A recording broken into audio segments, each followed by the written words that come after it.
on this Zoom. So we are live, we are recording, we are in Facebook, and that means, guess what, everyone? It's 7:38 p.m. on a Sunday. Do you know where your children are? Well, if your children are these adults that are in the Zoom, we are about to participate in a comedy program called Comedy is Calling. Comedy is Calling on Sunday, October 18th.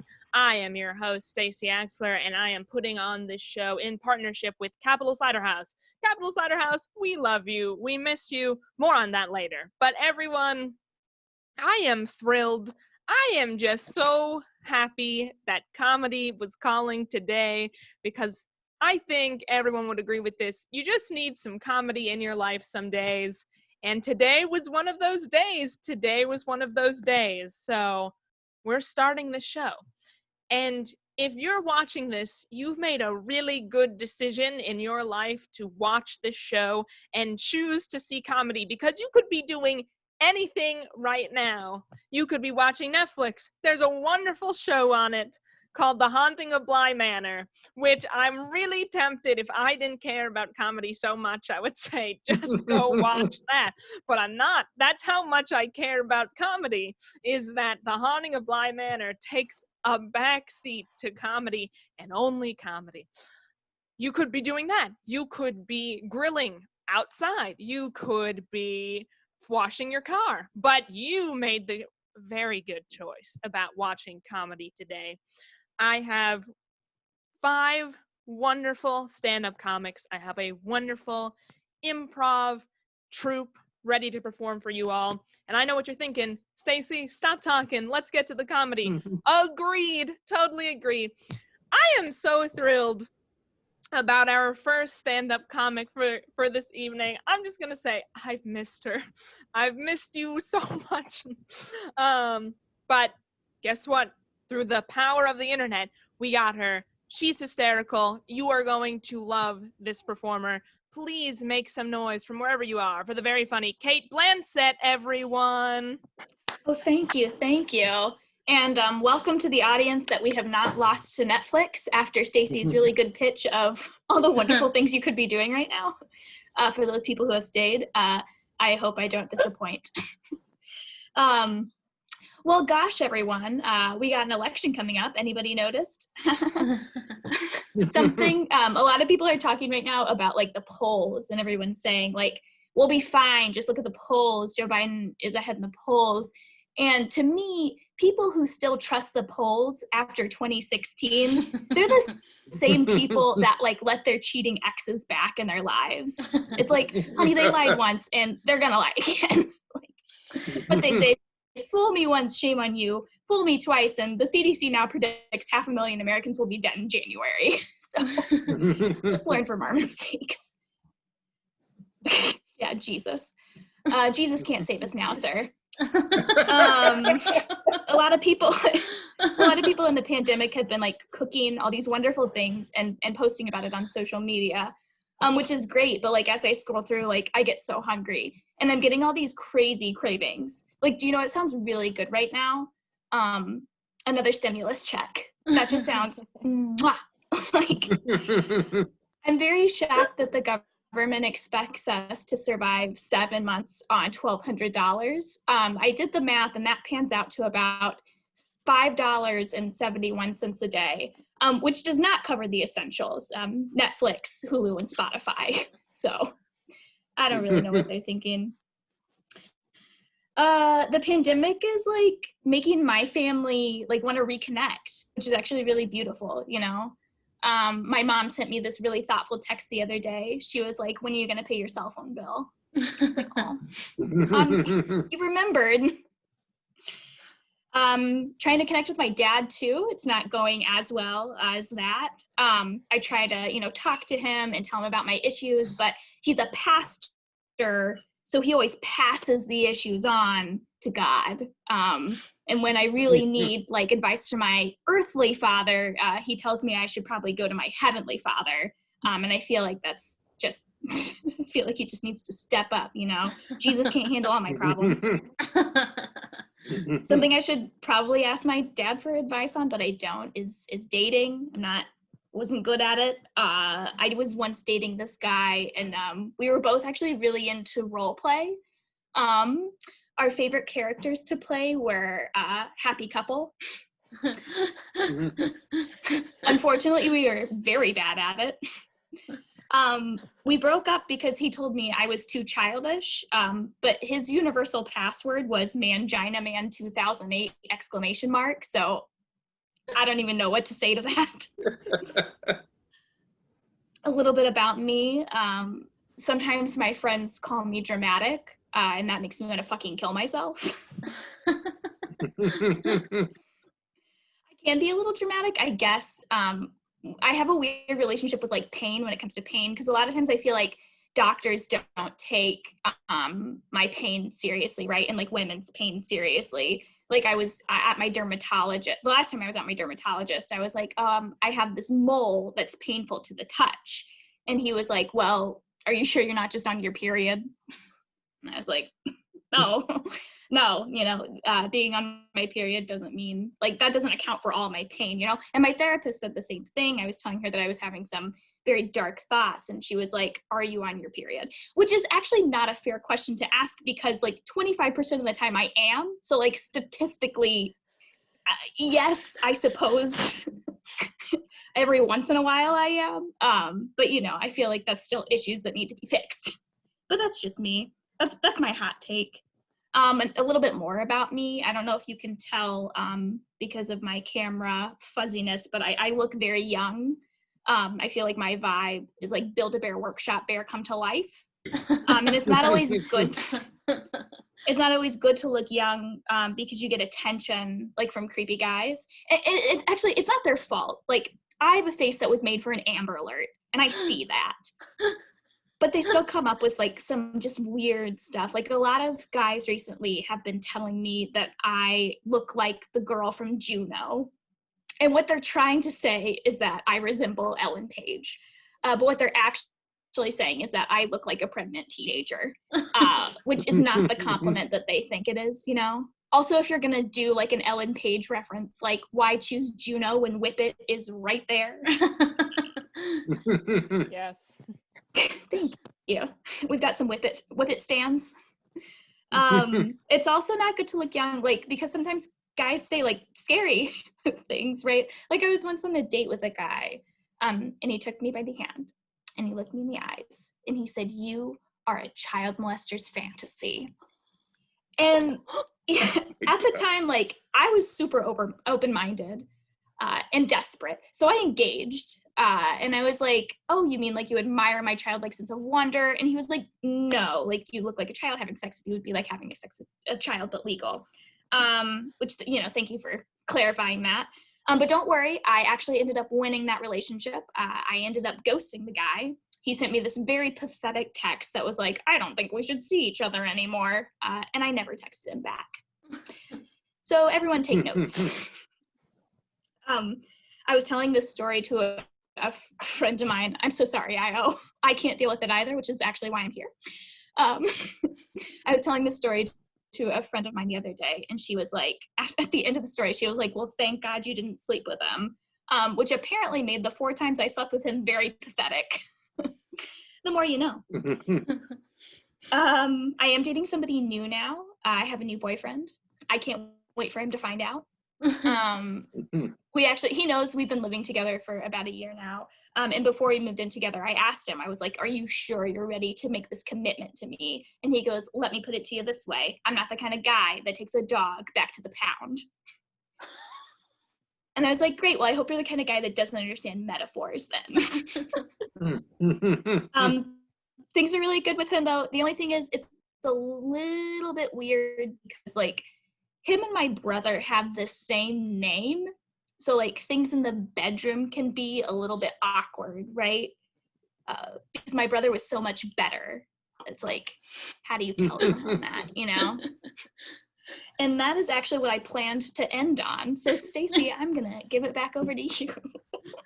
All right, here we go. Keep it going for Kate Blansett, everyone. Keep it going. Thank you, Kate.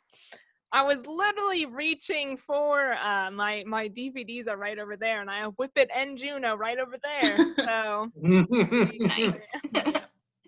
Big All Ellen right, Page fan. I'm a big Ellen Page fan. Also a fan of good cinema is the thing I really want people to take home with them, that little nugget about me. All right, thank you, Kate. Up next, I am so excited, by the way, to welcome this next stand-up. Oh my gosh, this is gonna be amazing. This stand-up is always so great, so awesome. I just love listening to them. So guess what? I'm going to right now. And so are you. So please make some noise for the always funny Riva Riley, everyone. Hey everyone, thanks for setting the bar so low, Stacey. I appreciate it. Thank you guys so much for watching. So my complexion was once described as looking like a ghost who's just rolled in powdered sugar. And it's true that my dad is a great big white guy, which you could all tell the second I came on screen. But my mother is actually Indian, Gujarati specifically. Now, my parents got married over 40 years ago. That was before interracial marriage was cool, or at least legal in West Virginia. My siblings come in a rainbow of colors. So I have a brown sister with reddish hair. I have a tan sister with natural highlights. And I have a pale but dark-haired brother. They're all very beautiful, and they all look appropriately mixed race. And then there's me. I look like a hardy medieval peasant girl who survived many harsh winters. And despite the existence of mirrors, I didn't realize I looked like this for a really long time. And that's because our mom made the fascinating decision to raise us as Indian children. And she went all out. Like, we're all vegetarians and we're all good at math. So imagine my shock when I got to school and no one could tell I was Indian at all. I had a full-on kindergarten crisis when I realized, oh my God, am I white? Oh, sweet Ganesh. Now, the reason I invoke Ganesh is because Ganesh is the god of overcoming obstacles. That's one of the many things I learned as the only white kid in Hindu Sunday school. My religious education was complicated at best. Like, one of the most common activities that we do in Hindu Sunday school was put on skits about the various gods, and I played a demon in every one. When I was a kid, that seemed harsh. But the worst bit is I got older and learned about history and started reading the news. I've had to wonder, were they wrong to see the only white person in the room as a threat? And this has haunted me a lot this month because my mom was recently the victim of racist harassment. She got a call from a random number that left this slur-ridden, anti-immigrant, anti-Indian message on her phone. And when my mom checked in with her friends, loads of people in our town from all backgrounds were targeted with specific messages against their ethnicity. And the theme was clear. Only white people could be Americans and no one else is welcome. Now, this is obviously an awful and cruel thing, and frankly bizarre in its logistical complexity. Like, what this mass hate crime implies is that there's a white supremacist group with a research team that looks up anyone who isn't white, which isn't obvious, by the way. My brown sister's name is Chelsea Riley, which is the whitest name anyone has ever had. But it was my dad's turn to pick baby names, so here we are. In addition to the racist research team, there must be some kind of racist writer's room to diversify their racial targeting. Like, in all likelihood, there's gotta be a bunker full of KKK rejects trying to diversify their insults and slurs. And maybe it's good that white supremacists are trying to be more inclusive.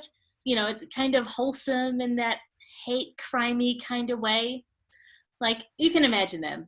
I don't know what the names of the racist head writers are, but something like Bubba and Chad feels right, doesn't it?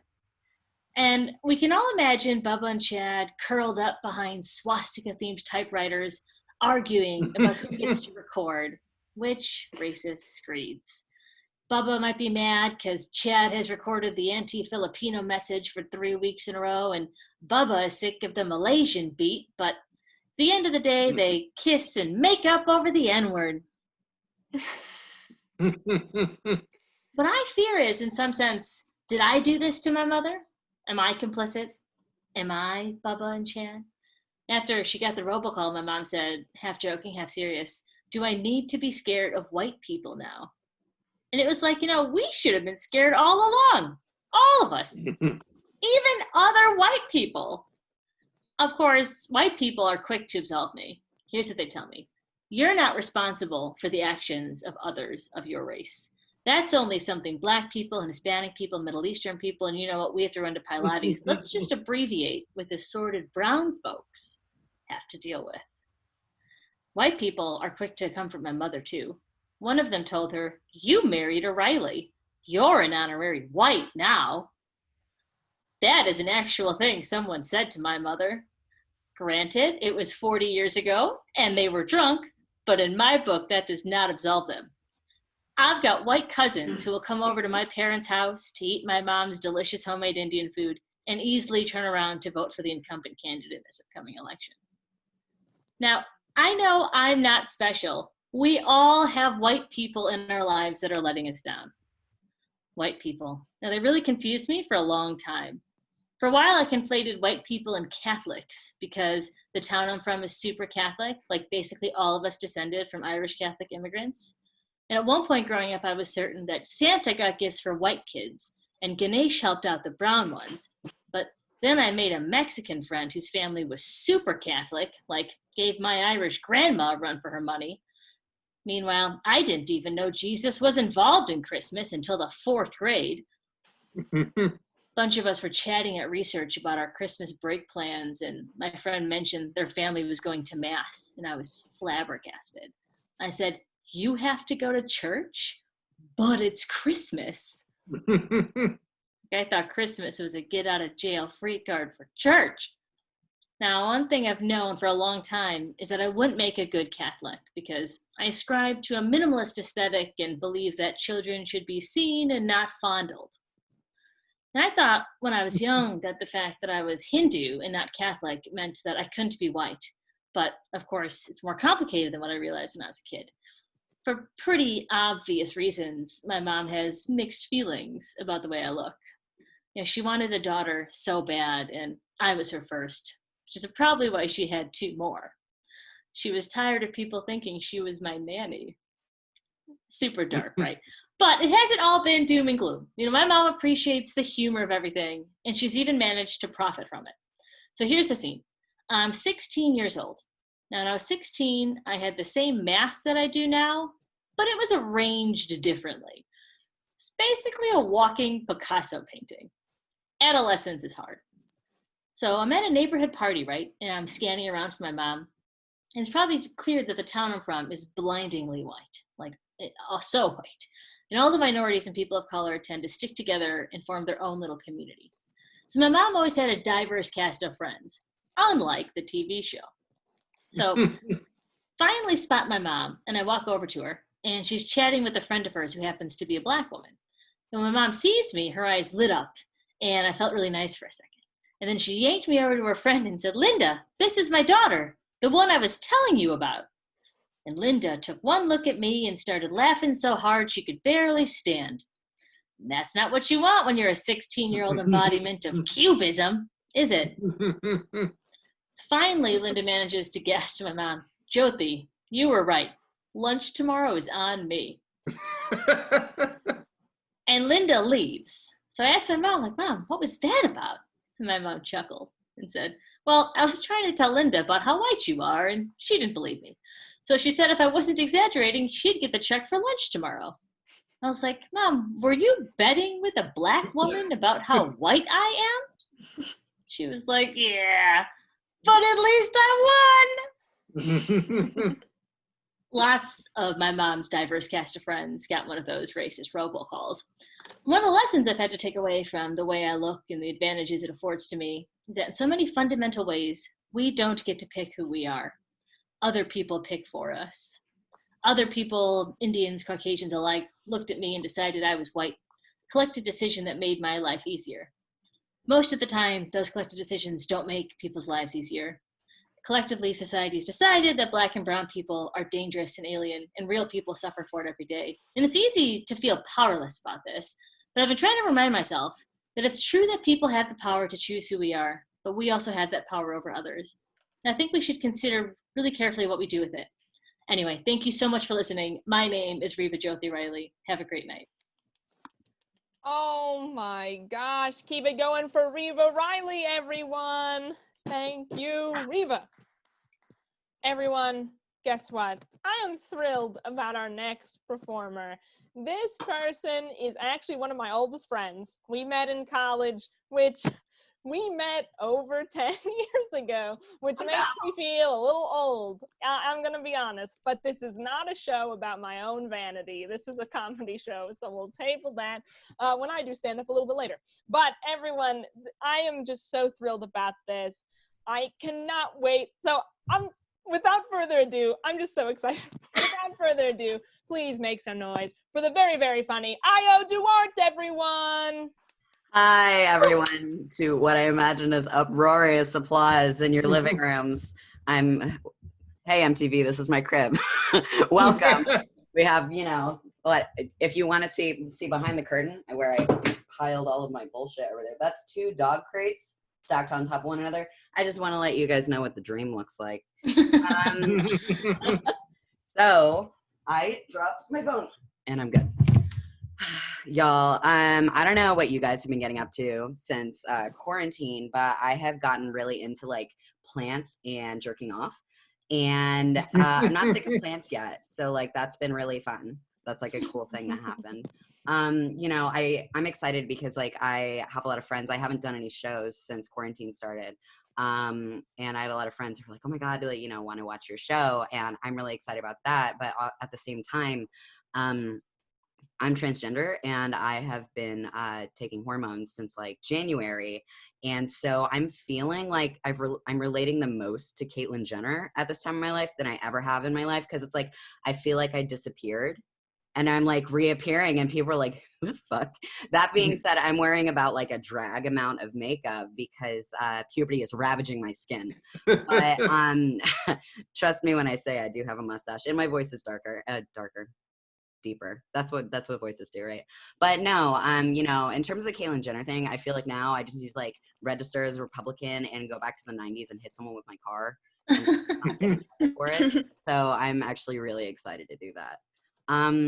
Yeah, this year has been like crazy. So this year it's exciting for me personally because like I just had a friend text me who say, how do I view? I just logged in because I gave them my Facebook account. I hope you figure it out. I'm performing. But so this year has been really crazy because it's been like, a lot of like emotional changes for me and like physical changes on top of everything else.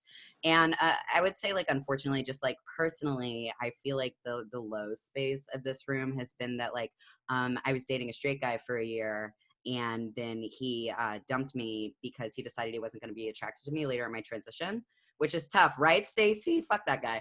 But no, it's like crazy because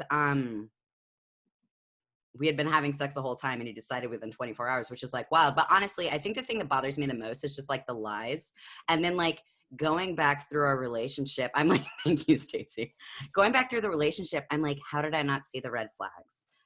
Like I remember the first time I was like, I'm not so sure about this guy. He's like a white guy.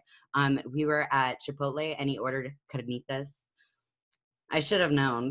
That's an embarrassing thing too. If you don't speak Spanish, that I should have known, but I didn't. And like red flag. But the lies kept coming. So we met at a kink club. So we had some like pretty fringe like overlap in our interests. But nothing I thought was too crazy. Although, so one time I was at his house And I was like, obviously, let me look at your porn. What else am I going to do while I'm in your house? And he was like, cool, check it out. And he went to go like take care of something. And I was looking through and I was like, yeah, this tracks. And then I found Zootopia porn.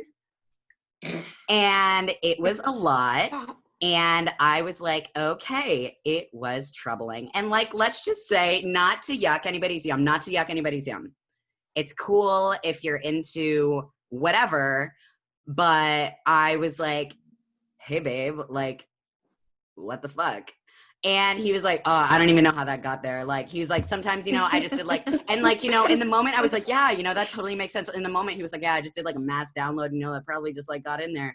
And then we're like talking about it later. And I was like, you can tell me if you're like into that. And he was like, nah, I'm not going to ask you to call me like Nick or anything during sex. I was like, what?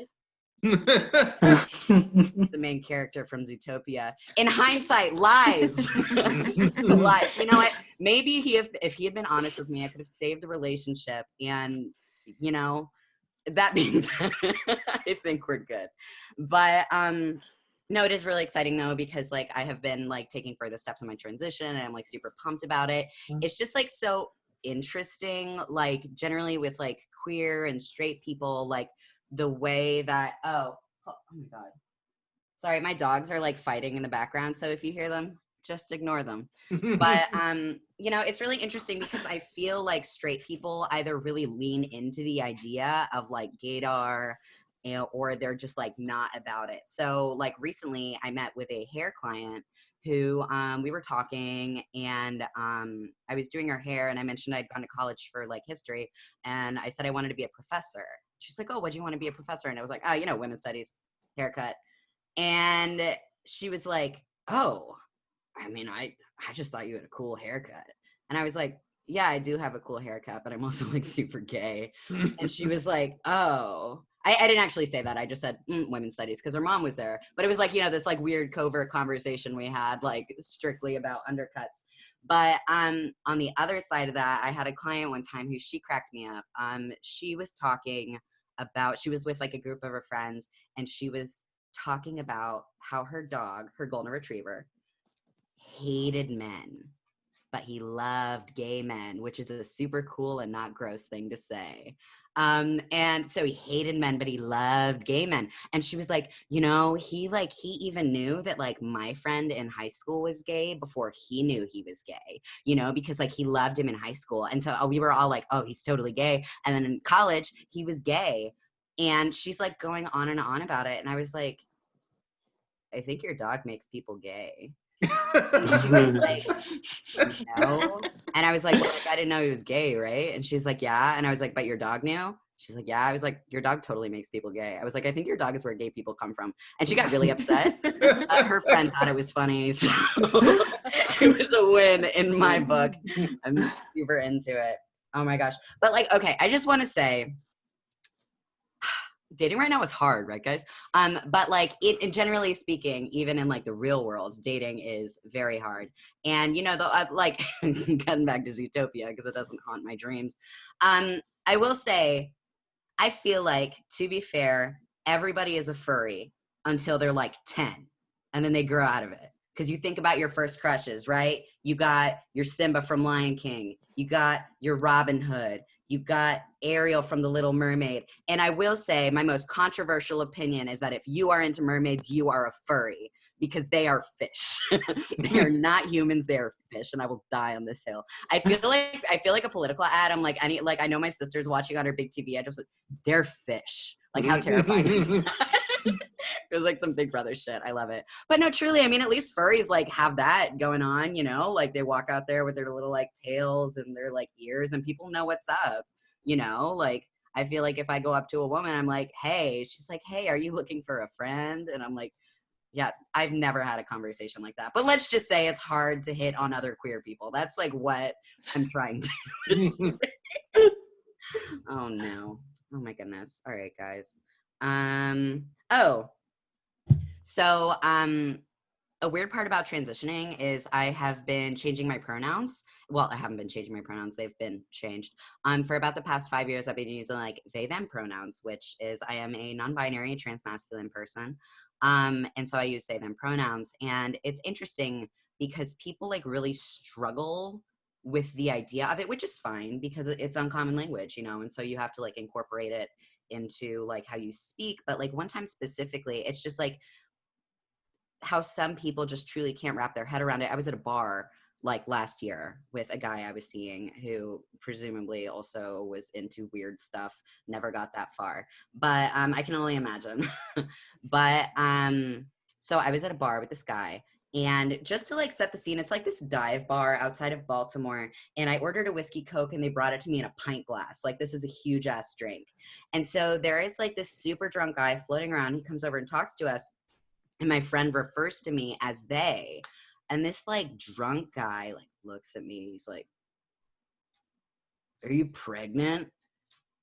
I was like, "What the fuck?" He goes, "You said they, so I assume there is." I was like, "Yeah, you know how every pregnant person is a hive mind? Like, what the fuck is that?" Like, I don't know. That being said, I truly think that we need to start referring to like the tangible group of, you know, pregnant people plus one. Just start charging them extra for movie tickets, extra for plane tickets, adult meal and kids meal. I think that's all I got for the multiple things. But a total departure from kind of the like gay shit. Although, okay, I have one more thing. So recently, I'm like a very forthcoming person. If you don't know me, you might have guessed this. I haven't talked about shitting my pants, but I do talk about that a lot on stage. That's for another day, unless it comes up. But no, so oh my God, I completely lost my train of thought. Oh, so I was doing a client's hair, and I do hair at weddings, and my client was talking about like her husband like dating online before they met each other, and how like he had gone on a date with a dominatrix, and I had to pretend I didn't know what that was because I was at work. And so it was like really awkward because she was like, "Yeah, you know, he like met this woman who was like a and I was like, "Yeah, what?" And she goes, "You know, it's like a person who they'll like go to like other adults' houses for like activities, but it's like consensual, but like activities." And I was like, "Oh, okay." And she goes, "Dominate." And I was like, "Dominatrix?" She goes, "Yeah, that." And I was like, "Oh, wow, that's crazy." And like when it's not COVID times, I spend about 2 out of every weekends of the month at the kink club. So these are people who I know and love, right? And so I was like, yeah, wild. And so she's like talking about it. She's like, "Yeah, you know, she just hadn't said anything about it on her profile." And I was like, "Yeah, you know, if you're into weird stuff, you should probably like say something about it on your profile." And she was like, "Not that it's weird." And I was like, right. Not weird at all. I was like, I say weird shit with the most affection in my heart. But anyways, I'm a very forthcoming person. So it's interesting to have to feign ignorance in certain situations. I recently made an enemy at the pet store. That was cool. I think teenagers hate me. I was standing in line with like a huge ass bag of dog food, even though my dogs are like tiny, you know, you buy in bulk and then they only eat a fourth of a cup a day. But I was standing in line at the pet store, and I overheard this like mom talking to her daughter, and the mom, I couldn't hear the daughter, but the mom was like at a 9 because she was fed up. She was like, "We're not getting a hamster." She was like, "I'm not getting you a hamster." And then, you know, she's like, "Why?" She's like, "Because then I'm going to be the one who ends up cleaning up after it, and they stink." And like, she's going on. And I'm like looking back, and I like start laughing because she says the thing. She goes, "If you ask me one more time, you're going to be grounded." And I was like, oh my God, I just got like a flashback to like my entire teenage years. I was like, I haven't heard that phrase in forever. And it was so funny because I look back and, you know, it's COVID. I don't know about you guys, but I'm fucking desperate to connect with people. So in public, like I already make really intense eye contact. Like, do me a favor, just stare into your screen for a minute. I see you. You're probably pooping right now, at least one of you. I do that all the time with girls. Not right now, but like in general, like work ones. It's like a whole day thing. Like people are talking, I have to listen. It doesn't matter. But one of you is pooping and I know it. So anyways, I make really intense eye contact. My siblings make fun of me for it. But anyways, so I do my eye thing because I'm like desperate for connection. I look at this mom. I look at her. I'm laughing because you can see the laugh eyes. And she points at me and she goes, look, you're being ridiculous. That lady is laughing at you. And I was like, no. I was like, that was not the point of that interaction. And then I just get the like, she was so mad at me. I was like, oh shit. And I told her, I was like, I get it. Like, ferrets ended up at my house when I was in high school, and like I had to take care of them because like nobody else would. And the mom's like, see, they stink. And it was a whole thing. So anyways, guys, if I get murdered, I live in Springfield and there's a pet store nearby. If you check the cam footage, it's a very angry mom with like a 15-year-old girl wearing like a lacrosse sweater. Oh, and the crazy thing about this is the mom was like, why do you even need a hamster? You have a lab. I was like, you have a dog? Hamsters are just like organic meat shells. They don't have personalities. And that being said, I've never met one with a personality. My friends actually tried to show me their hamster today, and she hid from you. She hid from me. So maybe hamsters just don't like me, and they're actually like the best pets ever. I don't know. But regardless, before I go, since we're getting a view into my house, I'm going to show you my shitty dogs because I don't have a closer. Charlie, come here. Look at this cute dog. Hey, this is Charlie. Charlie is 6 pounds of hatred. And recently, actually, I got a call from the vet. Oh, you're going to be so good. So I got a call from the vet. Charlie is 5.5. She is a spring chicken. She's looked like a grandpa since she was 3 weeks. So she used to be like bald on the top of her head and it grew in. But so the vet called me and she was like, hey, your dogs, because I took them in for their annual. She's like, hey, your dogs are like super healthy and they look great. But, just Charlie's about halfway through her life. It would probably be a good idea to get her teeth cleaned next year. So into her senior years, you won't have to worry about her dental health. And I was like, how fucking dare you? This dog is going to be the crypt keeper. Like, this dog is going to live forever. Because, like, little dogs, they already live forever. This one is full of hate. And I'm fully expecting to throw her a Sweet 16 party. So there's that. All right, that's all my time for you guys. Thank you so much. Bye. Oh my gosh. Keep it going for Io Duarte. And Charlie. So funny. All right, everyone. Guess what? I bet you're thinking, I'm about to see more stand-up. Well, you will after a wonderful improv performance from one of my favorite groups in all of DC, also the world. I'm just gonna say it. I was about to say only DC. It's not the case. It's the world. So without further ado, I am going to take this off of Spotlight View. I'm going to put it into a grid for you all, and I am going to stop my video to let the very wonderful Neon Salami take it away. Okay. Hey, that's us. Wait, are we in grid view? Yes, you should be. Here we go. I gotta change my own view. That's the problem. Hi everyone. We're Neon Salami. I'm Jason, and we've got I'm Laura. And Laura. I'm pointing like everyone's screen is laid out the same. You guys are like this for me. Okay, so that matches what I'm seeing. How about you, Javi? Jason, you are to my right. And then Laura is below me. All right. So we're all laid out the same way. Who knows We all what the audience know is that Laura is actually, just wonderful. So not below anybody. Laura takes first place. That's true. That's true.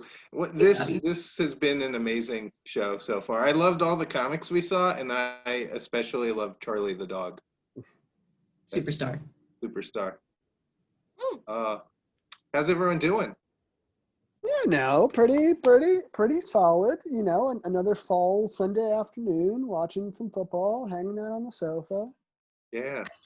I've been getting confused because it gets dark so early, and so it's like 6:30. I know it's 6:30, and it feels like it's 9 o'clock at night, and then I realize I have all this time still, but I want to go to bed immediately, like a chicken going up in a tree at night. That's what I feel like right now. In the mornings, you just open the window and just yell at the people like walking below you. I say, get up, everybody! You keep them in line, Laura. I do. And all the people in your neighborhood are probably like, there's that chicken lady shouting again. Here I am. One of these days they'll appreciate it. They'll tell the story to their kids and their grandkids. Yeah. I mean, if I were running for president, I would abolish daylight savings time. That's all I'm saying. I think it's within the president's power to do. I don't know why they don't. I agree with you. I would vote for more sunlight however we can make that happen.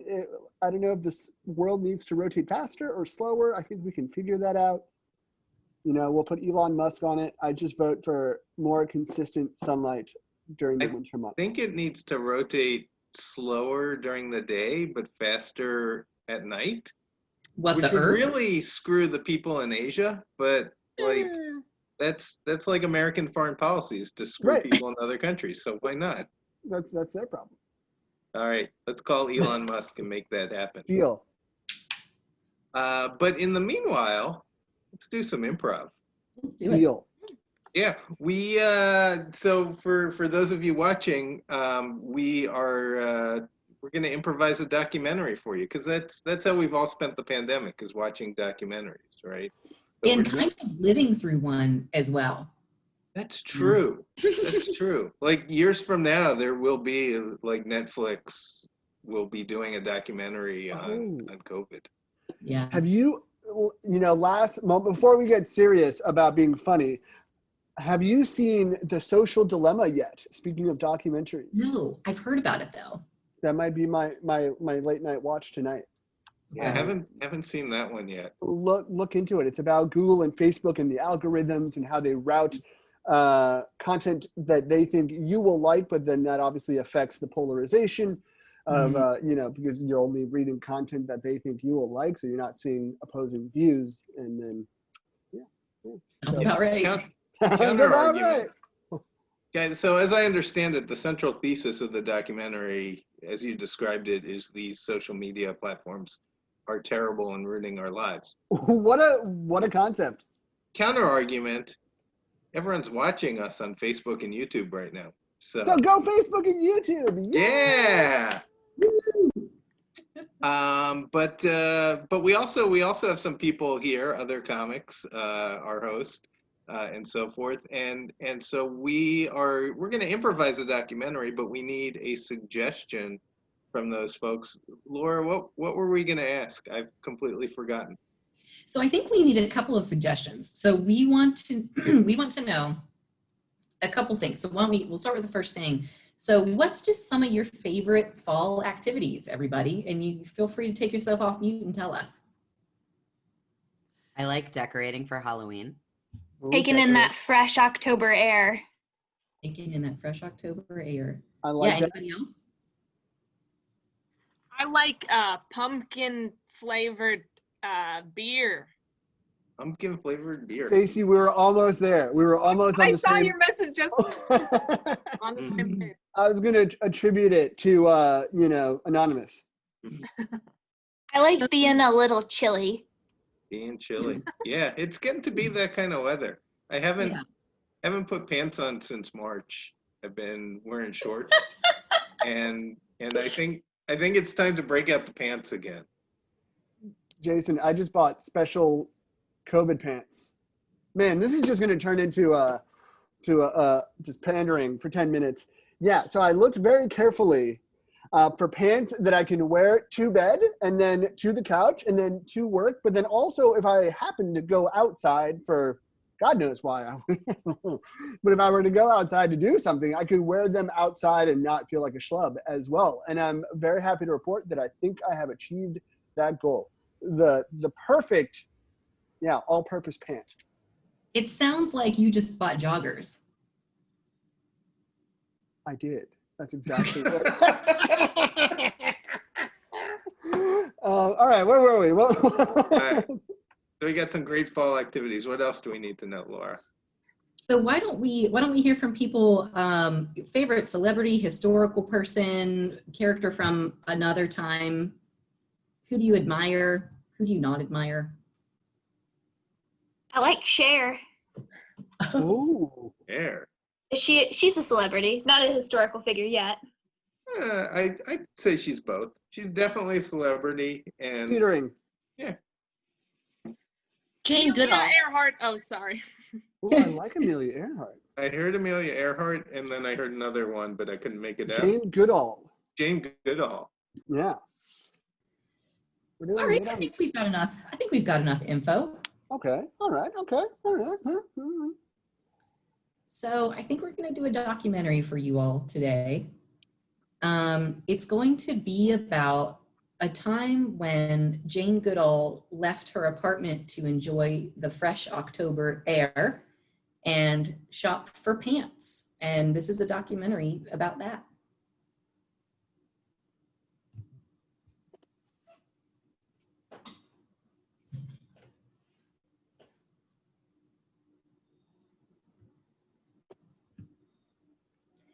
Hello, it's me, Jane Goodall, and I am here to tell you about a very important time in my life when I took a break from my wildlife activities and I said to myself, Jane Goodall, it's time you got some pants, damn it. It's time you got some pants.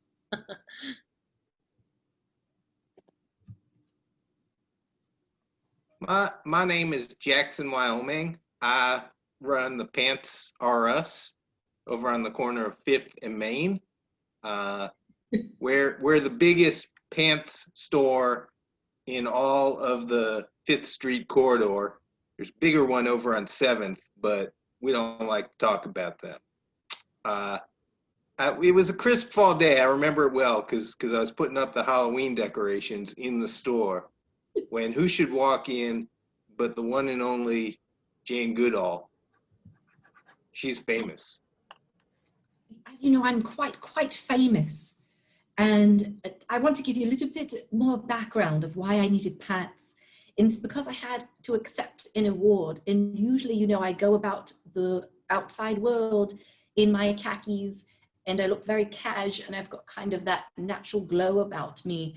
But someone said, Jane Goodall, they're giving you an award. You need to wear pants for this, woman.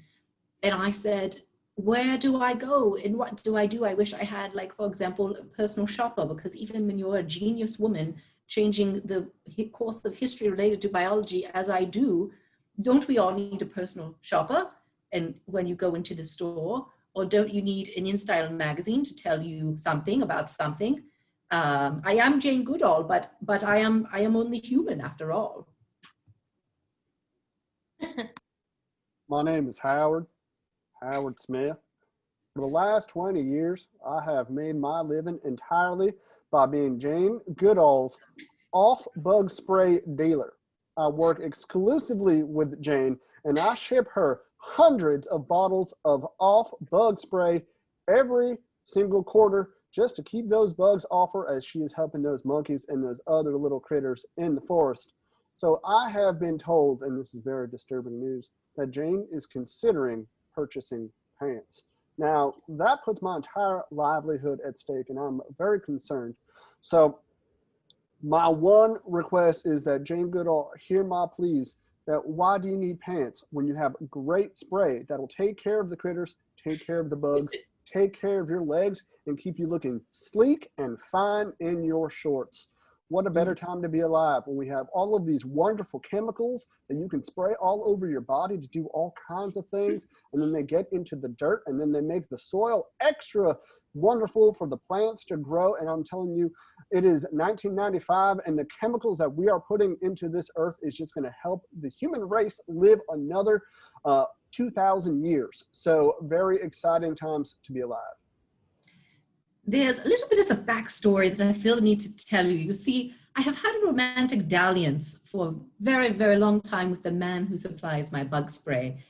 And he didn't take it well when I told him that I would be buying pants. And he stormed into my tent and he ripped off his clothing and he said, you don't need those GD clothes. You know, I'm too much of a lady to say it, what he said. Or the pants, he specifically warned me against pants. It was very upsetting. And I'll tell you, I had to really pause for a moment and think, is pants me? Am I pants or am I my khakis?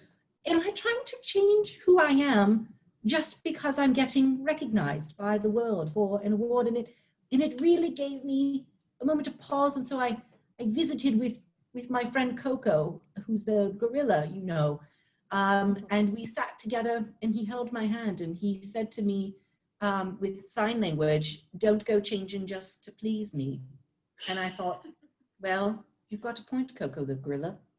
You've got a point.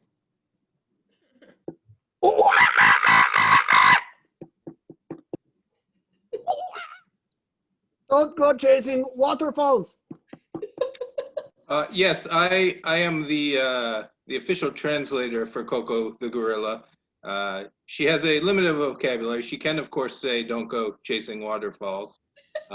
But I have a prepared statement here that she wrote. She can write. She just can't speak English. So her prepared statement: pants bad, no wear pants, pants bad. And I think that statement speaks for itself. Coco feels very strongly, and I communicated that to Dr. Goodall when we spoke, and she was, I must say, quite taken aback by Coco's strong reaction. But Coco feels what Coco feels. So nonetheless, it was a trying time in my life. I mean, I have been marooned in the wilderness with all sorts of various nasty, scary, potentially terrifying, violent creatures. But really what terrified me the most was buying pants. And I walked into that store owner's store on that crisp October day and I said, "I don't know who I am anymore. That's what it comes down to, storekeeper. This is serious. And I'm supposed to know who I am, and who am I?" I think I've got this. I've been working day and night and really thinking about, and now watch the old Howard brain go here. All right, so we've got some factors here, right? So what is the worst thing about pants? We all know that's a long way to go from your waist all the way down to the floor and then back up. I tried to take my pants off the other day. I got it down to around my knees and then I was tired. I needed to sit back down. So I have been working on a couple things here. I think in the design world, they call it prototypes. I've got two. All right. What if, now, you following here with me? What if you could wear pants that are also shorts that are also pants? And then they also have all kinds of crazy pockets for all of your bug spray. Jackson, Wyoming here again from Pants R Us. Well, when Dr. Goodall walked into my store, she was being followed by this crazy man talking about pants and shorts and bug spray. And poor Dr. Goodall, she looked just about as lost as Amelia Earhart, if I'm being honest with myself, if I can throw in a historical reference there. But I told her, "Dr. Goodall, you have come to the right place. This is the pants, the one and only pants store in the 5th Street corridor. You want pants, you're in the right place." That did not sit well with this bug spray fella, but Dr. Goodall, she seemed pretty pleased and ready to buy some pants. Apparently, she had a big award show coming up. I don't know if it was the Oscars or what, but she was excited. So I was well taken care of by the Pants R Us man, but at the same time, I did not want to disrespect Coco or Howard, the bug spray guy / my very long-term lover. And so I thought, you know what? Can we compromise a little bit? Can we make Jane Goodall, that's me, can we make Jane Goodall a pair of pants out of mosquito netting? Do you think that would be something like a compromise? And I waited to see what Howard would say and if that would be okay with him, because it's like netting, so it's not really like pants, and so you could still see your legs and probably still need bug spray. And I'm staying true to my outdoorsy nature. And that seemed like a good compromise. And I don't know, I thought it was okay. Dear Jane, to the love of my life, you are the most attractive and astonishing woman that I have ever met. I have been thinking about you day and night, and I have been thinking about your pants. I have devised a solution. for both of us that will allow us to spend the rest of our days in glorious, rapturous love. I have devised a beanette that now you can wear as a one-piece suit from the top of your head down to your toes. It is the only clothing you will ever need in the wild. I hope this serves your purposes. Plus, screw that pants guy.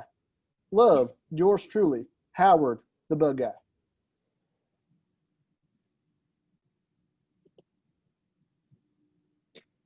I have another prepared statement from Coco the Gorilla. Coco the Gorilla says, pants still bad, pants still bad. Net outfit intriguing. Might be okay with that. That's our show. Mm, Oh our show. my gosh. Everyone, that was Neon Salami. As I said, one of my favorite improv groups. Thank you, Neon Salami, for that awesome show. I loved it.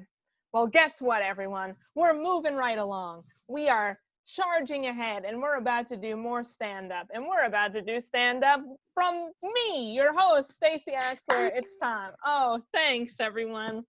Thank you. Oh, my goodness. So something I've noticed is we're heading into late October. It's almost Halloween. So this has been several months of social distancing and adjusting to this new normal.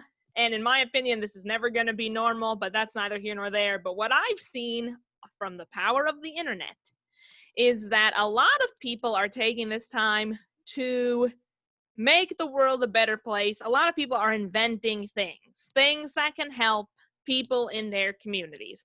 Like people are making machines that help their elderly neighbors get their paper in the morning, or 3D printing pieces of face masks to deliver to first responders. I mean, it really is something.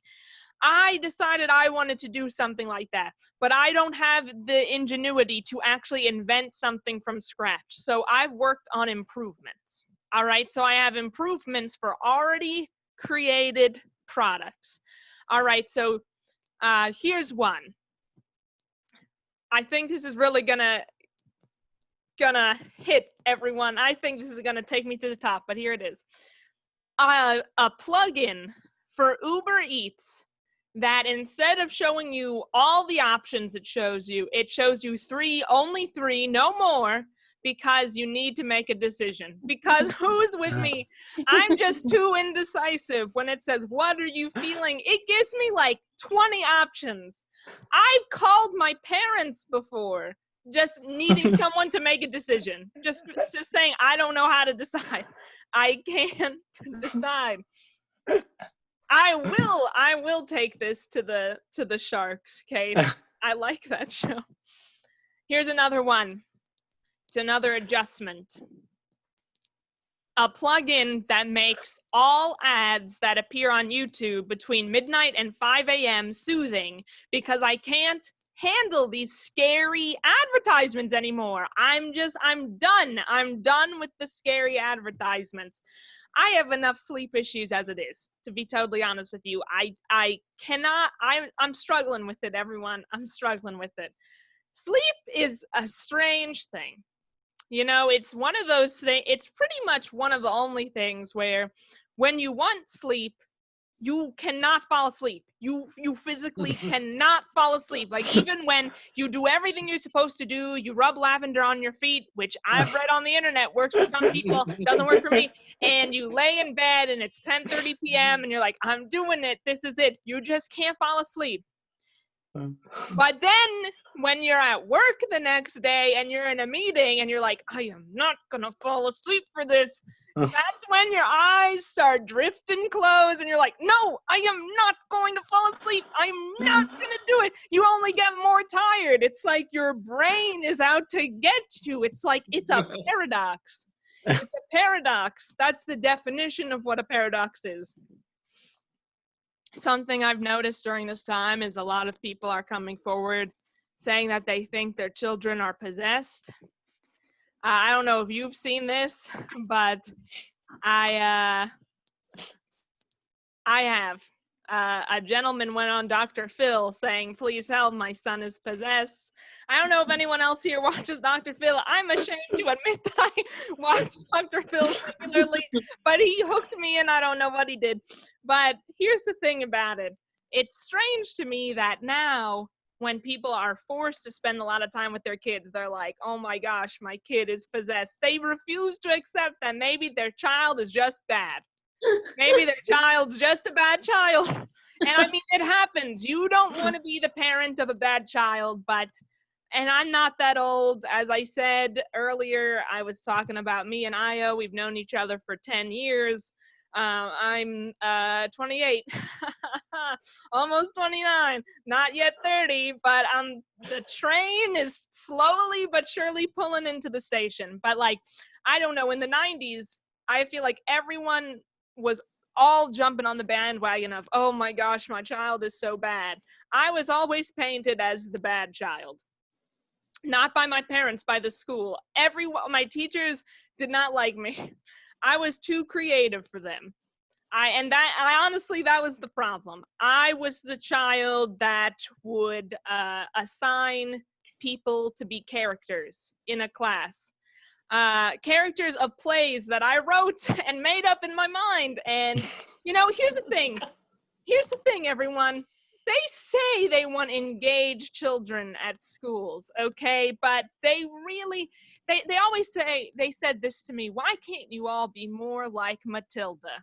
Matilda was a character from the wonderful children's novel and movie called Matilda, about this super genius young woman who could read and do math and arithmetic and all of this whatnot. But they want you to be Matilda until you run an uprising in your school, you get all the fellow students to lock the teachers out of the classroom. Then they say, Stacey, you're bad. But before they're saying, be like Matilda. So I'm not getting a clear-cut answer here, everyone. I'm just not. I don't know anymore. Anyway, if you think your kid's probably possessed, I'm gonna tell you, I don't think so. It just doesn't look good for me. It doesn't. Possession is something that's funny to me because I'm a Jewish person. Most of you by this point already know this. Yes, I'm a Jewish person. And it's very interesting. I grew up in Montgomery County. And Montgomery County, there are Jewish people in Montgomery County. But it was very weird because I had a handful of Jewish friends when I was in primary school and high school, but not a lot. My core group of friends were Christian kids, which is interesting because around my junior year of high school, one day, all my friends were talking about this program that you may have heard of called Veggie Tales. They were talking about Veggie Tales, and I said, what's that? Because I had never seen it. And their jaws just dropped to the floor. They said, oh my gosh, Stacey, Veggie Tales, as if just saying it would just trigger something in my mind. I said, I don't know what this is. I've never heard of it. They said, well, come over next week. We're gonna watch it. And I knew that it was some type of Christian thing, but here's the thing, I got an invitation to go over to someone's house after school for recreation. So I jumped at the chance. I was like, if this gets me inside the door, then maybe I'm gonna lean more into these Veggie Tales. So they sat me down. It was a group of us. They sat me down and they're like, this is Veggie Tales. Well, let me tell you what Veggie Tales is if you, like me, did not know until that moment. A bunch of vegetables tell you biblical tales. That's in a condensed kid way. That's what Veggie Tales is. And I just have to say, and they sing, that's true, Kate. They sing the songs. And I just want to say one thing that really struck me was I don't know. I mean, I do marketing now, so maybe I do know what I'm talking about, but I think you should have chosen different spokespeople besides vegetables. Christian people, whoever you are, because here's the thing, vegetables aren't cool.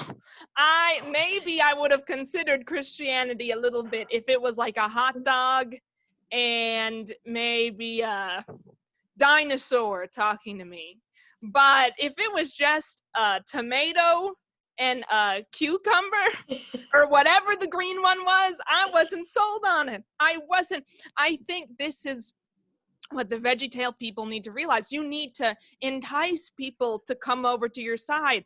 I didn't want to listen to the vegetables.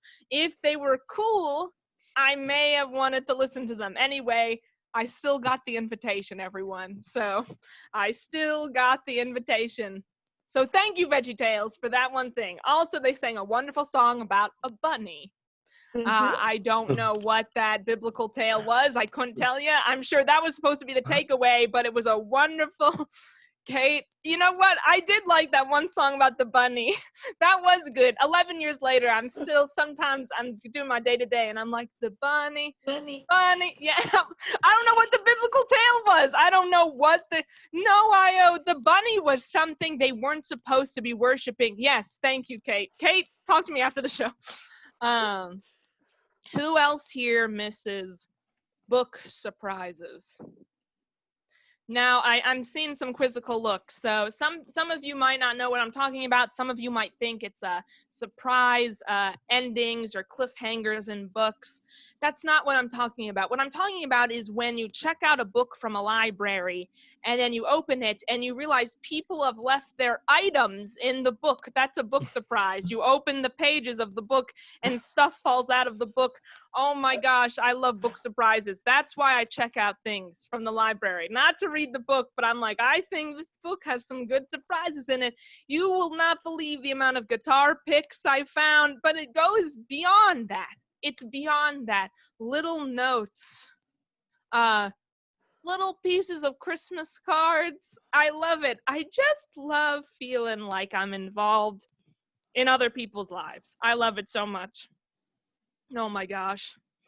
Here's the thing, everyone. Side note. I don't believe in holding grudges. I just don't. That's a new thing for Stacey Axler, new in 2020. I don't believe in holding grudges. I believe in holding people accountable. I don't want to keep normalizing letting behavior slide, letting people go, because people should be held accountable. And I feel like everyone, especially now, is just always into the phrase, let it go, let it go. Well, let me tell you something about that phrase. That's not real life advice. That's a song. Yep, albeit very catchy, but that's still a song. And I don't think we should be living our life from a Frozen song. If it was from Moana, I would maybe say, maybe, because Moana's better than Frozen.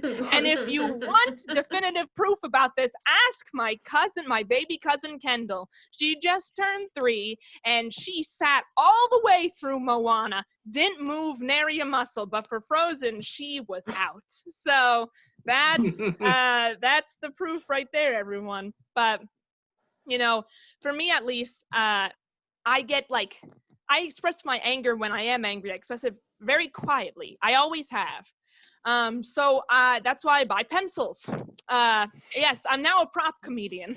In these new times, I've turned into a prop comedian. But I always keep a pack of pencils on hand, because when I'm angry, I won't say anything to you about it for maybe 3 years. But in my own private time, I'll take a pencil and I'll just try to snap it. But I don't know if it's me or if they've done something to the classic number 2, but they're almost impossible to break now. You have to be super strong. Look, everyone, I'm actually really strong right now. It won't go. So I don't know what to say. I don't know how to express my anger. But anyway, hold people accountable. Hold them accountable. Someone once, a few weeks ago, actually, they told me that the reason I was upset is because I didn't know myself. And you know what? That's accurate. If I knew myself, I'd probably be like a librarian right now, maybe in a small suburb, living in a studio apartment with a chinchilla. I would not be, the type of person that would be going over to people's homes, playing some Donna Summer albums, drinking their wine, forgetting my record player, and then leaving. That's not really who I am. And I do think that's why I'm so frustrated all the time. I'm not living the life I was supposed to be living. I really should be a librarian. Who here has heard of push notifications? Apps will do this to you where they push notifications out at you, things that the app thinks that they want you to see. I'm going to say this, hot take. I think most apps are really bad at this, but you know who's not bad at this? Duolingo. What is Duolingo, you might be asking? It is an app where you learn to communicate in a different language. Since March, I've been trying to learn Spanish, which is something I tried to do in high school. But as I said, my teachers considered me too creative for their taste. So they just weren't getting through. I didn't learn Spanish from them. But I'm learning through Duolingo. But like me, sometimes my brain will go off on a little bit of a tangent. I'll put away Duolingo, not open it. And because I'm not opening it, the app will send me push notifications. And they got me the other day. They literally sent me a push notification that said, Stacey, Duo is disappointed in you. And I picked up that app faster than I have done anything. That marketing department knows what they're doing. I was like, I will respond to disappointment before I respond to anything else. So anyway, what I'm saying is Duolingo, I respect you. That was a low blow, but I respect it. I respect it. I've been using Google Docs a lot recently to communicate with my coworkers because we're all working remotely. And, you know, Google Docs is great. You can share things with people, collaborate. But the one thing I like about it is, everyone, I don't like mistakes. And Google Docs let me just go into all the documents and fix up all the mistakes I see. But that's caused some issues because sometimes people will be like, Stacey, we've moved on to a different page. And I'm like, you might. But that's because you clearly can't see the mistakes. Why are there so many mistakes? I don't understand. Everyone fix your mistakes. The time is now. You can always fix your mistakes, or you can at least try. This goes back to holding each other accountable, something we all should do. I want to end with this. I've been thinking a lot about it. I used to do a lot of comedy, like all the comics here. You know, I've met most of these people through doing comedy shows and going to shows and going to open mics, and that's not really an option right now. And I was talking to my therapist the other day, and she said, Stacey, you need to do something creative. The left side of your brain is failing. That's why you're so upset all the time. You need to do something creative. And I was like, you know what? You're right. So I ordered a model on Amazon, a model to build, because I'm not a fashion model, everyone, a model that I could build, because that was something I was always interested in as a kid. And when I was a kid, I got a lot of flack for it from other students my age, because a lot of students would say, oh no, you shouldn't be playing with those Legos, you shouldn't be building models, you should be playing with us. And there would always be like a group of girls over in the corner playing a quiet activity, and that just never piqued my interest. Because here's the thing, everyone, I never liked tea parties, never, ever, ever, and I'm never going to like them, because I don't understand the appeal of drinking tea. And by the way, tea is also dehydrating. So my protestations about it actually saved people from being dehydrated. So I think I'm right. I'm so happy to have my model now, and it says it can take up to 13 hours to complete, but I think the box is selling me short. I bet it will take me about 2 days to complete. So buckle your seatbelts, and it is actually a model of a film projector that, if I do it correctly, can function as an actual film projector. So we've got that in my closet, along with everything else I've been saving, activities for the quarantine. That's something else where, when I was a kid, my parents would keep all my activities in the closet. And if I was good, I would get an activity out of it, like a VHS videotape or a new puzzle. I've just done that as an adult. I keep all my supplies in the closet, and when I feel I've done a good thing during the day, I'm like, well, you know, I can open up this new toy that I bought myself. Everyone, this is what it's coming down to. Help me, because I need some human interaction. Everyone, you've been a wonderful audience. I've been Stacey Axler. Thank you so much for tuning in. But guess what? The comedy keeps going. That's the best thing about Comedy is Calling. The show keeps going. And guess what, everyone? I am thrilled to welcome our next stand-up comedian. This gentleman, you saw him. He was performing improv, but guess what? He's also a stand-up comedian, a wonderful stand-up comedian, one of the best. I'm just going to say this, Jason, one of the best, and you're going to love him. Please make some noise for the very funny Jason Fliegle, everyone. Oh my God, one of the best. You are too kind. Everyone tonight has been so funny. So that's a lot to live up to. And by the way, other comics, feel free to unmute yourself so I can hear you not laughing at my jokes. It's Stacey, I still can't stop thinking about what you were saying about this person who thought their child was possessed by a demon or a werewolf or something. I'm not sure. I'm Jewish, so I'm not sure exactly how it works. But they thought their child was possessed, and their solution was Dr. Phil. Like, don't you call the priest or something? No. But here's the thing, though. I was thinking about, do you know what Dr. Phil did before he was a talk show host? No. So Kate in the comments said maybe he's a doctor of divinity. No, he's not a doctor. He just changed his name to Dr. Phil. He's actually Mr. Phil. He wants you to think he's smart, so he calls himself Dr. Phil. But before he was a talk show host, he was a jury consultant. He would work on legal cases and help the lawyers pick who should be on the jury based on his reading of their psychology. And then it all made sense because I remembered possession is 9/10 of the law. So it kind of all fits. Oh man, I've been, like everyone, spent the last 7 months in my apartment. And I made a huge mistake earlier today. I went to a website that listed COVID symptoms, and it listed 172 symptoms, which if you're a hypochondriac like me, not good. When this whole thing started, it was very easy. Did I cough during the last 24 hours? The answer is no, I'm fine. If the answer is yes, I'm gonna die. It's that simple. Now there's 172 symptoms. Everything is a symptom when you have 172 symptoms.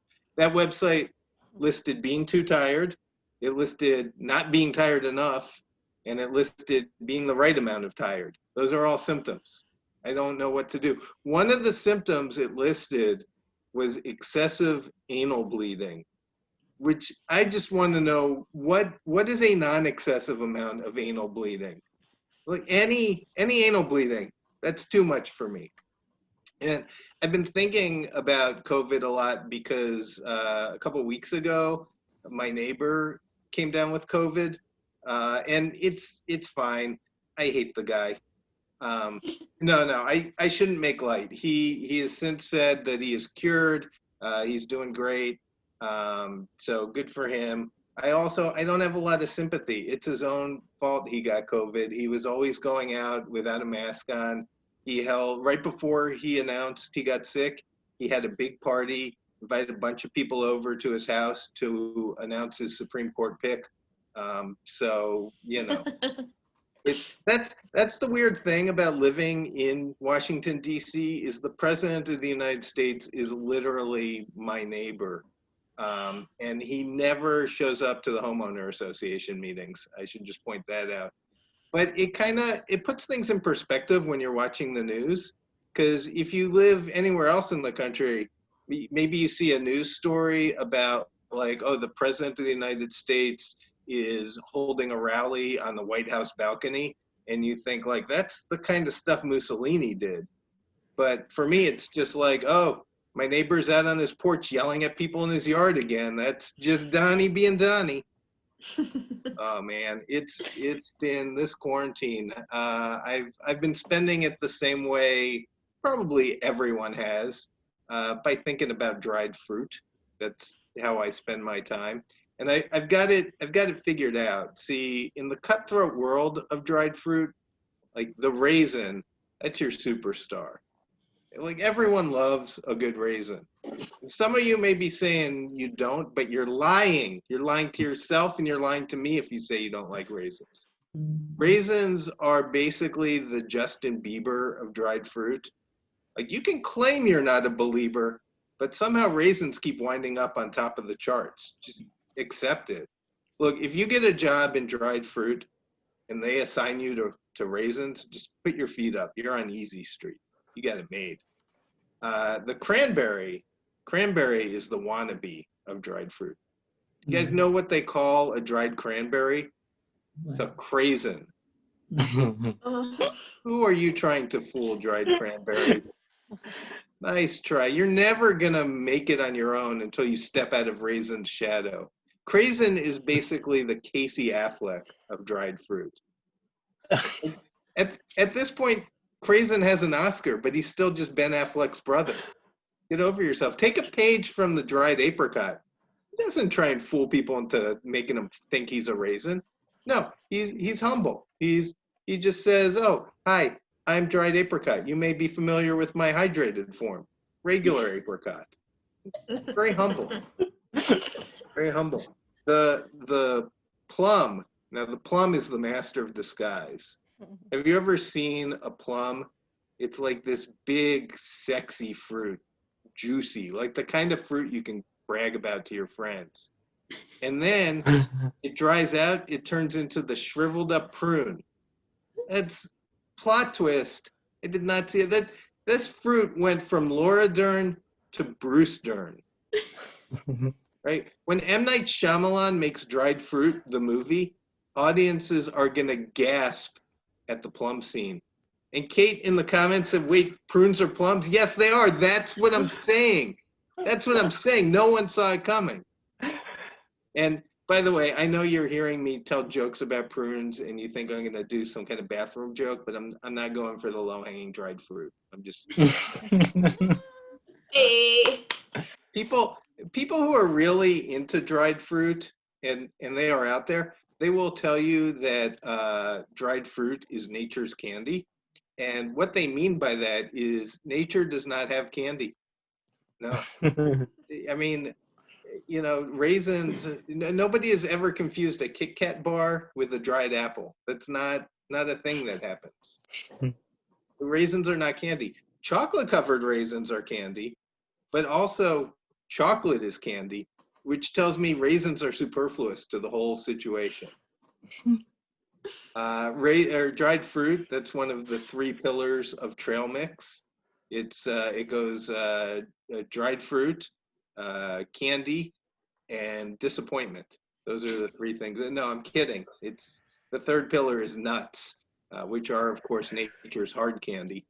And together they're kind of like the Captain Planet of snacks, right?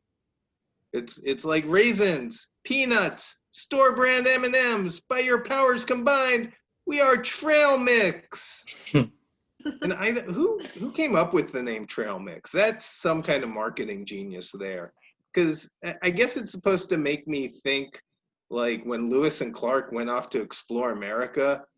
They were like, the most important thing that we can't forget are the cashews and dried figs. But the only thing getting explored with trail mix is the bulk foods aisle at Costco. That's it. In fact, I think they should just change the name to couch mix, because that's where we're all eating it. Or like in my case, they should change it to convince yourself you're being healthy, even though you just pick out the M&Ms and eat those and throw the rest away mix. That's why my favorite trail mix is Skittles. I should be trying to eat better. I'm getting older. I just turned 40 in July of 2014,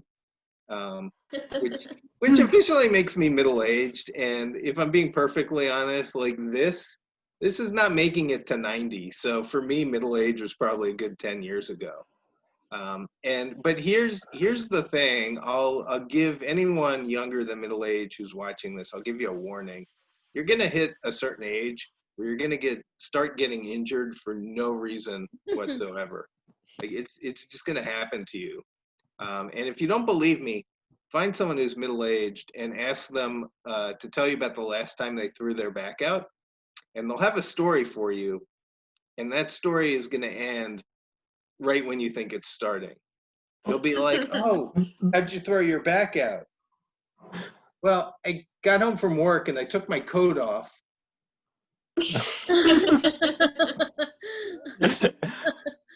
and I was in bed for 3 days. That's how it goes when you're middle age. You just, it happens. And look, I'm getting older. Like I'm not so old, all right? Like I'm not at the age where I'm walking around with a pocket full of Werther's originals. Side note, by the way, Werther's, if you're listening, you don't need to specify originals. There's nobody out here trying to counterfeit your stuff. You're not Godiva. Get over yourself. But I did get a really harsh reminder that I am middle-aged. When I went earlier this week, I went to the liquor store and I went to buy a 6-pack of beer, and I went to show the cashier my ID, and he did not take my ID. He just looked at me and said, "Nah, you're cool, Pops." He called me Pops.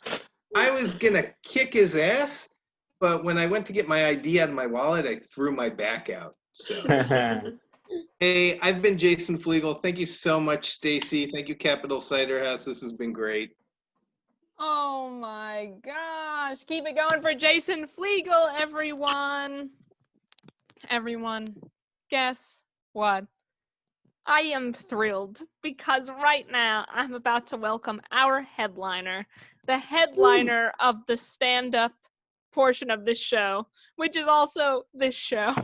And I am so excited about this because if you have been watching Comedy is Calling, you have seen this person. You have grown to just love this person and their jokes, and I am gonna say it. I am thrilled. I am thrilled that they're the headliner today. So without further ado, I'm going to welcome our headliner, the very funny, the very wonderful Cy D. Woo! Thank you, Stacey. Thank you, everyone. That was far too kind. I'm so happy to be headlining. Yeah, thanks. Sorry. I don't want to do that. I almost, by the way, coughed on my laptop. But luckily there was a library book in the way. So whoever's going to be reading Generalized Linear Model, there might be a book surprise on page 75. No, the thing I want to talk about today was like, so I've been stuck at home like most of you for like 7 months, and one of the things I miss is going on a vacation, right? And I remember the last vacation I went to, probably my best one. I went to Hawaii last year. Yeah, some of you are happy for me. Thank you. I can hear the silence. But it was good for me because I finally found a place in America where I felt like I belonged, right? Like it was because, Hawaii is a tropical place. I'm from a tropical place. Like, the tropical climate suited me. The food, the coconuts and the pineapples are the kind of food I grew up with. And also, most importantly, it felt like home because it was the only place in America where white people treated me as local. Like, they did the local things. They were so nice. They like first thing I know they thought I was local was because no white person asked me where I'm from, right? Because they also flashed the local sign at me. This is apparently the local sign for Mahalo. I'm saying apparently because I only saw white people do it. And also the idea that I got that they thought I was local was whenever we were standing under a coconut tree, the white person always asked me to go up there and pull down coconuts for him. So I felt at home. That's what I was saying. It's, and I felt so at home that ever since that trip, I've been convinced that there's a bit of Hawaiian in me. I've been convinced for the longest time that there's a bit of Hawaiian in me. There's some genetic linkage or something like that. And, and after the pandemic, after 6 months of the pandemic, I can confirm that after 6 months of trying to learn to play the ukulele in the pandemic, there is 0% of Hawaiian in me. It was my birthday 3 weeks ago. Yeah, no segues for you guys. Sorry. It was my birthday 3 weeks ago, and I'm not the kind of person that likes to buy themselves a gift or anything. But then 2 days before my birthday, I was on Amazon shopping for some kitchen and bathroom caulk to reseal my kitchen sink. And as I was checking out, Amazon was like, "This order contains a gift." I was like, "Yeah, sure, why not?" Yeah, I recommend that gift. And I know some of you are like, "Hey, Sai, come on, watch out. Don't be talking about buying yourself caulk for your birthday. What if the wrong people see it?" Don't worry, it was transparent. You can't see it. That was a joke. No, man, I've been busy. I've been trying to keep busy. I've been working on myself. I've been taking care of myself. I know that's not a euphemism for masturbation, although I've been doing that a lot too. No, I've actually been trying to take care of my health. I've been doing push-ups. Yeah, and I've been getting better at it. Like when this thing started, I was doing 5 push-ups a day before shower. Every day before shower, I was doing 5 push-ups, and now I'm up to 35. Isn't that remarkable? There's so many benefits to showering once a week. Guys, hang on. That's not the first joke for which you'll require to do some math. There are more coming. Don't worry. Kate mentioned election forecasts, and it's election forecast season. It is election forecast season. And as a statistician, I'd like to remind you that even if most forecasts indicate a less than 5% chance of Trump winning the election, you cannot take it for granted. You should still go out and mail in your Canadian permanent residency applications. Look, and I know this is what happened last time too, right? Like every forecast was giving Trump a 2% chance and stuff like that. And I'm very well aware of it. And people were asking me last time too, they were asking me like, "Sai, what happened? You're a statistician. How do you explain this? How can Nate Silver be so wrong? Like, how can everyone give Trump less than 2% chance and he wins in a landslide?" And I was like, look, the statisticians did what they had to do. They did everything correctly. They saw the polls, noted down what people said, and then forecasted the election. There's just one thing we all forgot, and that is that racist white people are damn good liars. Yeah, we should have known that. There's like enough reason in history for us to know that. But talking of last election, it was a very interesting time for me. I lived in this little college town called Ann Arbor, Michigan. And you may not be much familiar about Ann Arbor, but it's also known as the Berkeley of the Midwest. So the place is an oxymoron, is what I'm trying to say. No, and look, the day the results came out, right, it was a very, very weird time to be here, Also, if you're a brown person like me, it was the perfect time to go out and take advantage of all the liberal white guilt that was out there, right? Especially if you're in a liberal college town like Ann Arbor. Look, I went out the night the election results came out, like at midnight. I just went out for a stroll, and random white people just came up to me and started consoling me, hugging me and all that. And I collected a lot of free stuff. I collected five jars of artisanal pickles, because this is the Berkeley of the Midwest, right? No, but then this one guy, very, very well-meaning white kid, he came up to me and he wanted to talk to me to try to make me feel better. And I realized that it was going to go bad. And I told him, "Hey, look, You don't really have to do this. Just give me your wallet and we'll go our separate ways.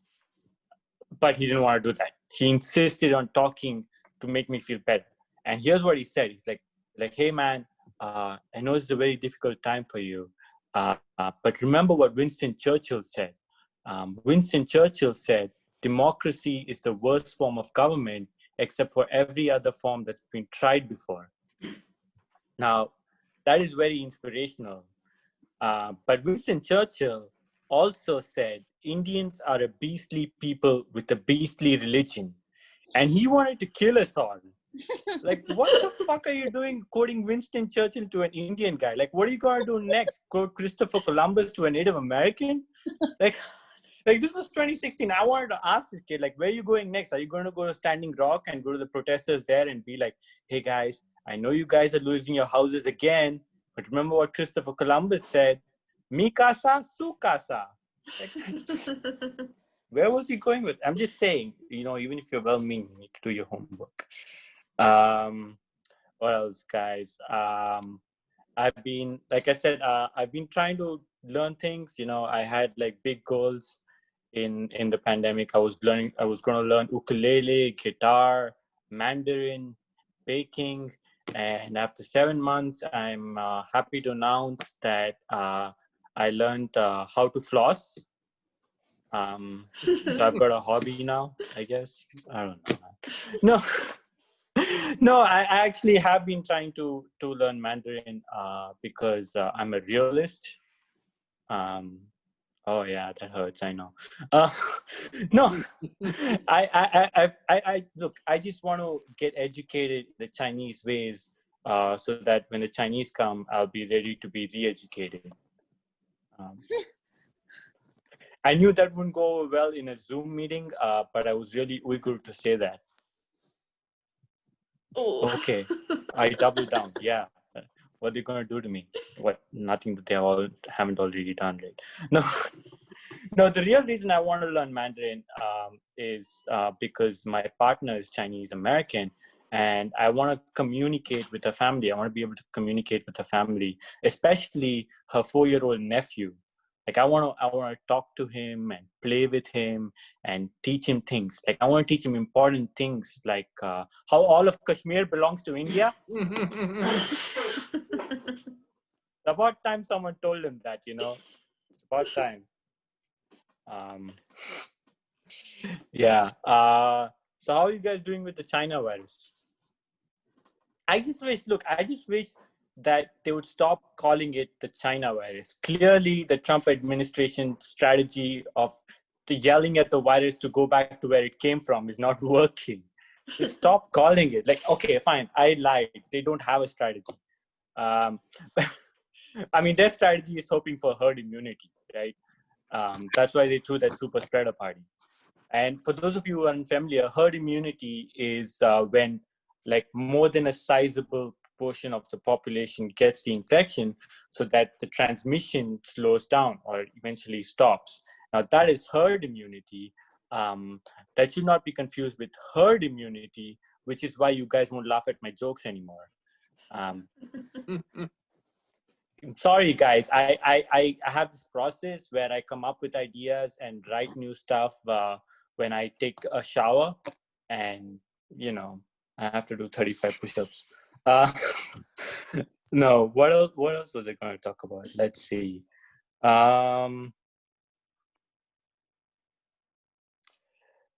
I surprisingly applied for my American permanent residency recently. I applied for my green card. Thank you. You guys are again very happy for me. Thanks. No, man, look, I'm at a stage where I think I'm ready to be an American. I think I'm almost halfway there, Like, what's more American than having an Asian wife, right? That's okay. So, no, I want to be American because I, too, one day want to live the American dream of having ice on speed dial. Until then, I'm going to stay the fuck away from ice. And I know this is live on Facebook, and I don't want to make people uneasy. I don't want you guys go and reach for your phones immediately. I just want to reassure you that I'm not surreptitiously a Salvadorian street gang member. Like I'm not MS-13, I'm more MSXL.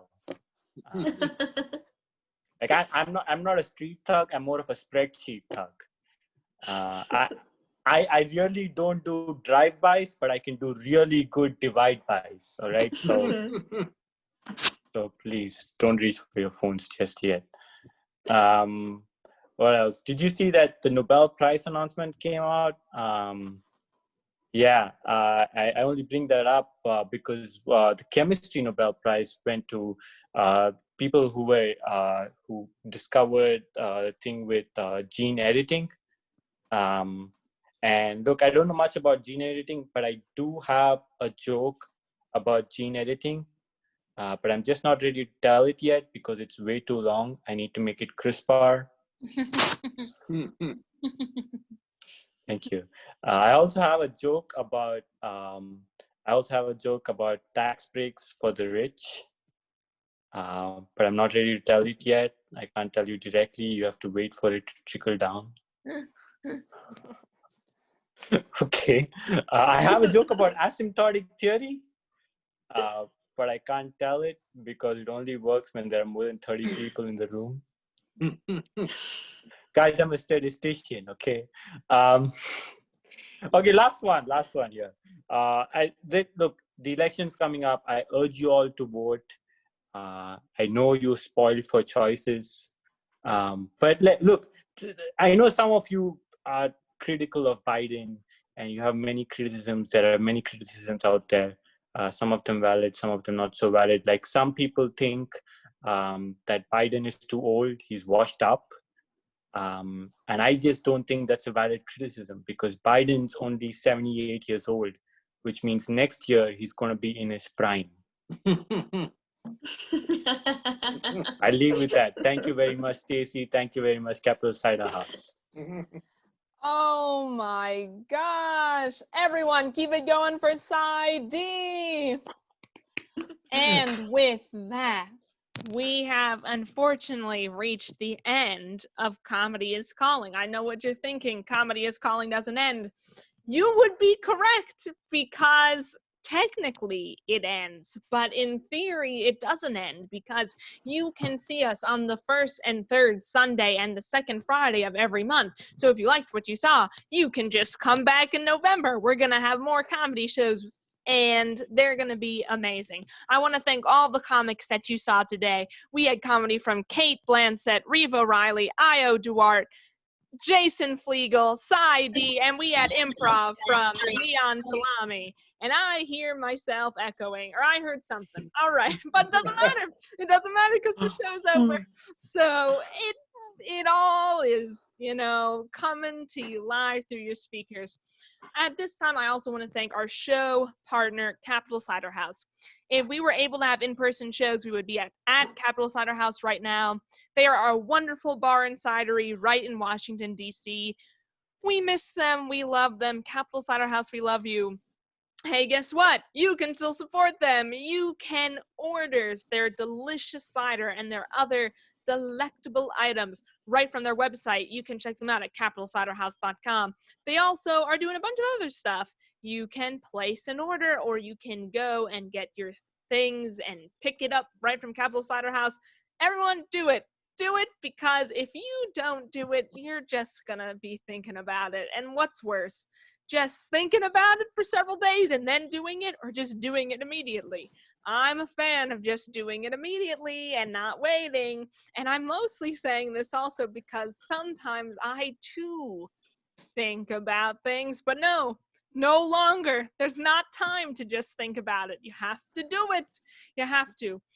That's what I got for you. If you had a good time, we'll see you on the first Sunday of November. And that day is a mystery to me. I could open my calendar, but I'm just going to leave it on a cliffhanger for you because we all have calendars in our computer or phones. We can look it up. So we'll see you soon. If you liked the show, which I think you all did, I just have this feeling. Everyone, thank you for tuning in and have a good night. Goodbye.